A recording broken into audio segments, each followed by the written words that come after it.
Donc rien qu'avec ça, donc je vais émouvoir les gens. こんだけでいい。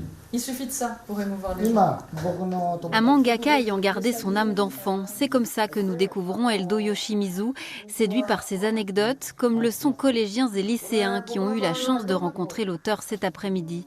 De ses frasques sur les bancs de l'école à ses conseils pour bien réussir son manga, l'ancien sculpteur, aujourd'hui professeur à Tokyo, est intarissable. 僕はもうな C'est quelque chose d'extrêmement important pour moi. Alors cela va faire 35 ans à peu près que j'enseigne le dessin, l'art ou le design à des adolescents.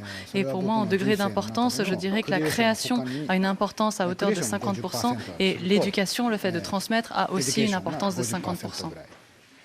の重要度です。 Dans le CDI, des membres du club manga et des élèves curieux sous le charme de l'auteur de Ryoko, qui a commencé le manga à 47 ans. Qu'est-ce qui vous a intéressé dans cette rencontre? Comment il dessinait, parce que personne ne dessine comme lui. Enfin, c'était très spécial. Savoir la culture, savoir l'école, comment ça se passe là-bas et tout ça. Eldo Yoshimizu exposera à la Cité radieuse de Briey à partir de ce vendredi dans le cadre du salon des livres et nous, un lieu qui l'a beaucoup inspiré. のデザインというか。